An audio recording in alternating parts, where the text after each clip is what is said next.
Ini nanti penyuluhannya tentang hipertensi juga. Sebenarnya kalau hipertensi ya penyuluhannya gitu, namun niku mawon gitu Bapak Ibu gitu. Tapi kita review lagi ya, kita ulangi lagi penyuluhan terkait hipertensi kados Bapak Ibu boten kesupen ya. Oke, hari ini nanti judul penyuluhannya adalah faktor resiko dan pencegahan hipertensi. Oke, yang pertama, hipertensi niku napa toh? Sampun kenal dereng, sampun terus dereng. Napa niku hipertensi? Sing dikatakan hipertensi niku menawi tensine pripun? Nah, tingginya niku pinten? 140. Ye, intinya yang dikatakan sekarang ada ilmu terbaru nih Bapak Ibu. Dikatakan hipertensi itu ketika tensinya itu sudah 120/80 itu sudah termasuk hipertensi gitu. Jadi kan kalau dulu ilmunya itu kan 120/80 itu tensinya normal. Tapi sekarang tensi normal itu di bawah 120 dan di bawah 80. Maten itu untuk ilmunya yang terbaru. Jadi 120/80 itu sebenarnya tensinya masih bagus, tapi menurut ilmu medis yang terbaru itu sudah dikategorikan hipertensi, tapi hipertensinya adalah awal. Jadi memang ada potensi atau memang ada resiko buat tensinya itu tuh jadi tinggi dan jadi hipertensi grade 1, grade 2. Maten nggih. Lanjut Mas. Nah, gejala hipertensi pada umumnya hipertensi tidak disertai dengan gejala atau keluhan tertentu. Jadi dikatakan hipertensi itu sakjane boten enten gejala khasnya boten Bapak Ibu. Cuma memang saat hipertensi itu kan tekanan darah tinggi. Nah, tekanan darah tinggi otomatis kan tekanan di dalam otak itu juga tinggi. Nah, itu biasanya yang menyebabkan biasanya sering pusing, tengkuke abot, nah itu kan tanda gejala dari hipertensi. Nah, tanda gejala yang pertama itu adalah sakit kepala dan pusing karena tekanan darah yang tinggi itu. Terus ada jantung berdebar-debar, rasa sakit di dada. Karena tekanan darah itu kan yang memompa itu kan jantung. Kenapa kok jantungnya berdebar-debar? Terus nyeri dada kiri. Itu bisa jadi salah satu tanda gejala hipertensi gitu. Jantung itu tempatnya di kanan atau di kiri Bapak Ibu? Di kiri. Jadi menawi ada keluhan nyeri dada kiri tembus ke belakang, tembus ke butung buri niki, nah itu patut dicurigai atau diwaswas terkait penyakit jantung gitu nggih. Terus yang ketiga ada gelisah gitu. Jadi udah pusing kok, dadanya kok deg-degan terus, gemeter. Nah, mesti nanti juga gelisah karena jenengan bingung. Aku ini jantung apa toh? Ngaten nggih.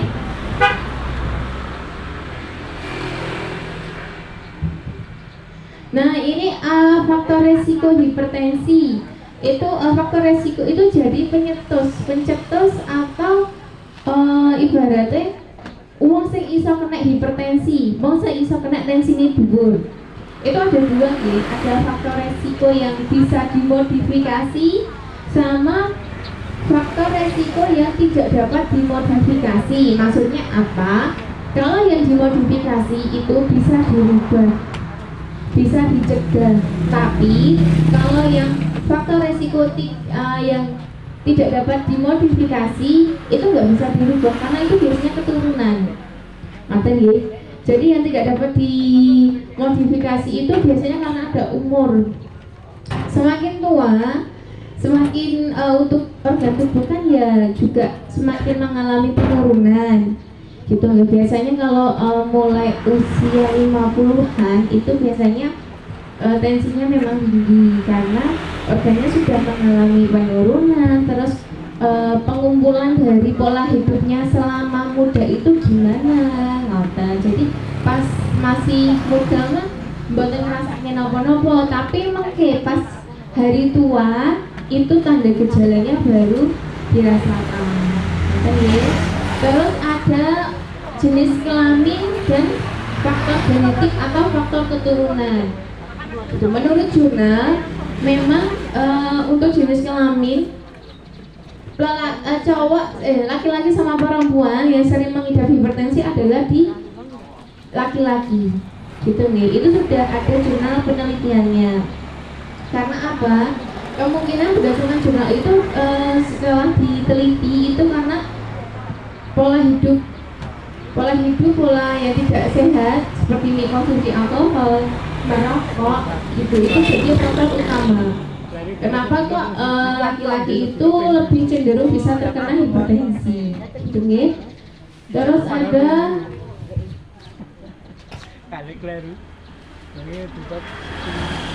ada faktor keturunan. Nah, memang kalau tekanan darah tinggi, hipertensi, DM itu adalah penyakit keturunan. Jadi, misalkan Mbah Buyute itu punya riwayat tensi tinggi, bisa wae anake atau cucuke atau buyute itu juga ada yang terkena hipertensi.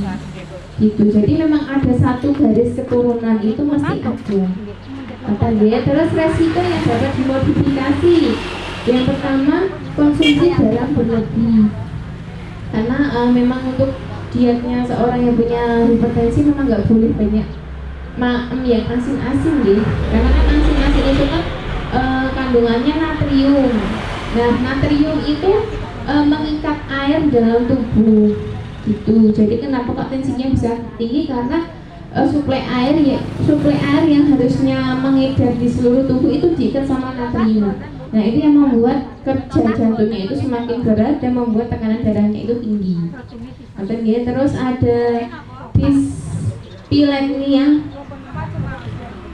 dislipidemia, itu jadi kolesterol Bapak Ibu, kolesterol tinggi atau lemak dalam tubuh yang tinggi. Di peredaran darah itu kan bentuknya seperti selang, seperti tabung. Kalau lemaknya tinggi itu otomatis mereka menempel di selangnya itu.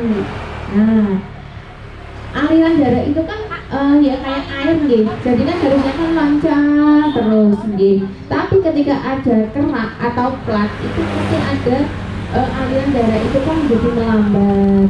Terus kadang ada penyumbatan pembuluh darah, nanti yang jatuhnya ke stroke.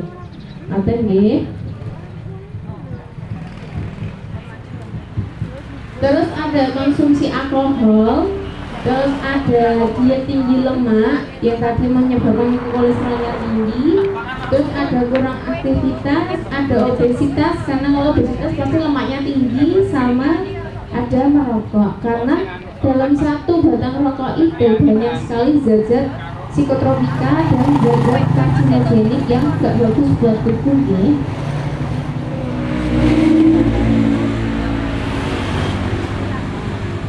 Nah, ini pencegahan dan pengendalian hipertensi. Yang pertama, tetap harus diet hipertensi, mengurangi konsumsi garam. Jadi, kalau diet hipertensi yang benar-benar mau diterapkan itu satu hari itu hanya boleh 1/4 sampai setengah sendok teh garam gitu. Nah, itu kan ya tetap mesti nggak ada rasanya gitu Bapak Ibu. Tapi untuk perasa makanan itu bisa diganti dengan rempah-rempahan gitu, dari empon-empon gitu. Ya, terus tidak merokok dan menghindari asap rokok, karena tadi dari satu batang rokok dan asapnya itu mengandung banyak zat yang tidak dibutuhkan oleh tubuh. Terus melakukan aktivitas fisik teratur seperti jalan kaki gitu nggak apa-apa. Terus derek senang ya tadi juga nggak apa-apa. Ini udah salah satu cara untuk mengendalikan hipertensi gitu ya. Terus ada gizi seimbang, mempertahankan berat badan ideal dan menghindari minuman beralkohol, serta juga menghindari makanan yang cepat saji. Jadi kayak mie instan, terus mak-emang yang pakai saus-sausan, mak-emang yang pakai dengan soda kue, itu juga nggak bagus gitu ya. Terus ini kalau sudah terkena hipertensi, pengobatan hipertensi dapat dilakukan di vaskes pertama dan di puskesmas, pastinya dengan pantauan dari dokter dan tenaga kesehatan lainnya gitu ya. Terus cara minum obat, dosis yang digunakan untuk tiap minum obat berapa kali minum sehari. Jadi pengobatan hipertensi itu pengobatannya jangka panjang. Nah, pengobatan jangka panjang itu jadi panjenengan harus paham, karena hipertensi itu kan nggak bisa disembuhkan nih Bapak Ibu. Bisanya itu dikontrol dengan minum obat. Nah, jenengan harus paham obat ini tak minum berapa hari sekali kan? Kadang kan untuk obat hipertensi kan ada yang 1 kali 1 bisa diminum pagi apa diminum malam. Ada yang sehari diminumnya 2 kali. Ada yang pagi sama yang malam. Itu tergantung sama kondisinya jenengan. Setiap orang, setiap individu pasti beda-beda. Nonton nggih? Terus nah, ini untuk tips mengontrol hipertensi yang direkomendasikan dari Menteri Kesehatan. Yang pertama itu ketahui tekanan darah Anda dengan cara ya dicekkan di pasienkes, di klinik, di puskesmas, atau kalau di tetangga ada yang bisa nensi, monggo bisa minta tolong sama tetangga atau keluarga nih ada yang punya pensi bisa nensi, monggo bisa ke tetangga nih atau ke keluarganya, ngerti nggih? Terus kontrol tekanan darah secara teratur dan minum obat sama menerapkan pola hidup sehat. Terus ada tekanan darah tinggi sering tanpa ada gejala, jadi harus dikontrol. Terus tekanan darah yang tidak terkontrol itu akan menimbulkan komplikasi. Komplikasinya untuk hipertensi itu kalau ibaratnya kasarannya kalau dari pusar ke atas itu jadinya stroke. Tapi kalau ada kalau pusar ke bawah itu biasanya yang diserang adalah ginjal. Gitu komplikasinya. Jadi kalau komplikasi di bagian atas itu ada stroke, biasanya penyumbatan pembuluh darah, terus bisa jantungnya bengkak, terus nanti bisa di paru-parunya juga kena gitu nih. Tapi kalau tekanan darah tinggi yang nggak terkontrol itu nanti yang kena di ginjal, karena di ginjal itu kan juga banyak pembuluh darah. Nanti nih Bapak Ibu, terus tetap harus minum obat secara rutin dan secara berkala serta melakukan evaluasi di pasienkes. Maksudnya evaluasi adalah kok aku sudah dirasakan obat dengan dosis sekian tapi kok tensinya masih tinggi. Nah, itu perlu dievaluasi. Berarti nanti kalau jenengan ke vaskes pertama kalau ditemukan kasus seperti itu, nanti jenengan dikembalikan lagi ke dokter spesialisnya dulu. Nanti dikonsulkan ulang, kok tensinya masih tinggi ya dok, gitu. Kemungkinan nanti memang akan dosisnya akan disesuaikan dengan kondisinya panjenengan saya. Gitu, lanjut Mas Sofi. Nah, mengapa kok hipertensi itu berbahaya? Karena tadi komplikasinya itu ada di penyakit jantung, ada di stroke, ada di penyakit ginjal, retinopati. Retina itu jadi pecahnya pembuluh darah di retina, gitu, yang bisa mengalami kebutaan. Gitu. Terus ada penyakit pembuluh darah tepi, gangguan saraf, dan gangguan cerebral atau gangguan di otak. Terus berdasarkan penyebabnya, hipertensi itu ada 2 nih Bapak Ibu. Yang pertama itu hipertensi esensial. Jadi hipertensi esensial itu biasanya nggak diketahui penyebabnya. Jadi perlu dilakukan pemeriksaan penunjang lagi. Terus yang kedua adalah hipertensi sekunder. Nah, penyebabnya itu dapat ditentukan antara lain karena kelainan pembuluh darah, terus gagal ginjal, gangguan kelenjar tiroid, atau penyakit kelenjar adrenal. Jadi kalau hipertensi sekunder itu tekanan darahnya tinggi karena sakit. Jadi penyerta, jadi punya sakit, seumpama kelenjar tiroidnya bengkak. Nah, tahu-tahu itu tensinya tinggi. Nah, itu yang dikatakan adalah hipertensi sekunder. Nonton nggih, lanjut.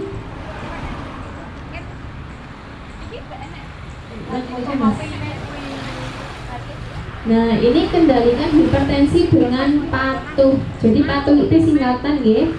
Patuh yang pertama, P yang pertama itu periksa kesehatan secara rutin dan ikuti anjuran dokter.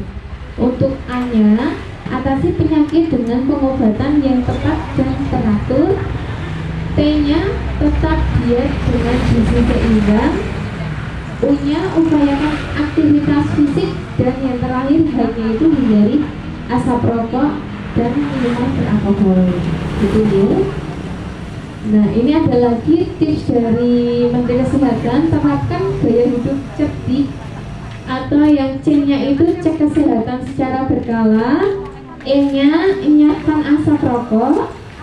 R-nya, rajin aktivitas fisik. D-nya, diet seimbang.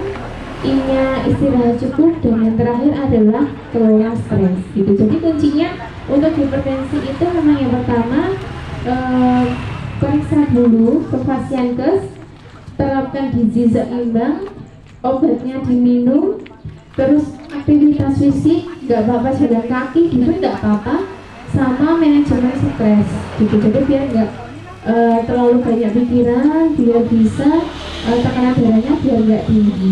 Apa nih? Nah, ini mungkin dari Bapak Ibu ada yang ingin ditanyakan mengenai hipertensi. Nopo sampun paham standar. Biasanya soalnya kalau hipertensi biasanya pengeluhannya diulang-ulang terus ya. Soalnya kalau ada sama DM biasanya lebih banyak ke DM untuk komplikasinya itu. Gitu. Monggo. Ya, terima kasih Bu. Dan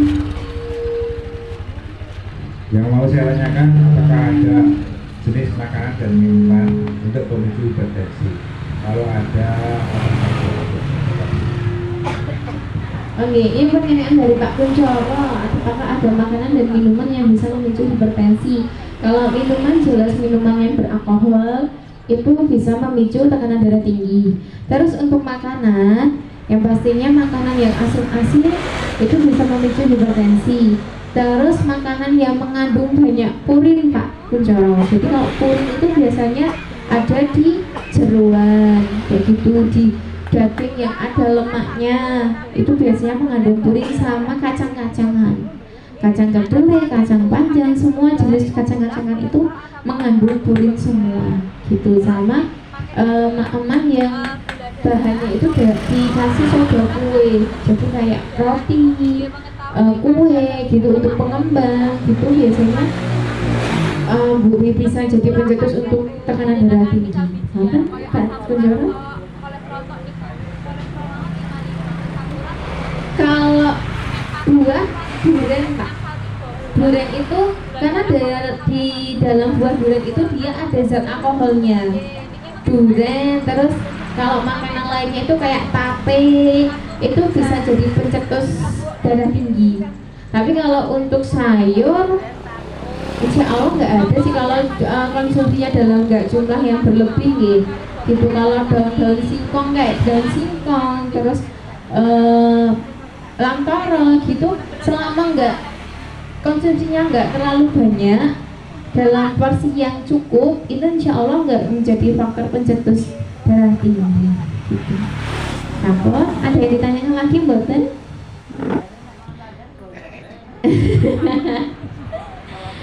Menawi mboten wonten, iki kula tutup nggih Bapak Ibu. Kalau lebihnya mohon maaf ya. Wassalamualaikum warahmatullahi wabarakatuh.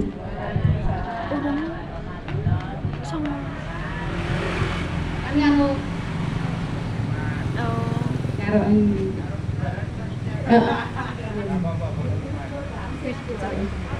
sama ini pembagian kartunya nggih. Bu Rukiati.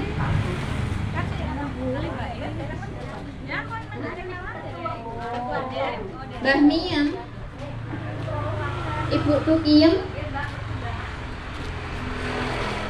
Bapak Ngatmin, Bapak Rakidi,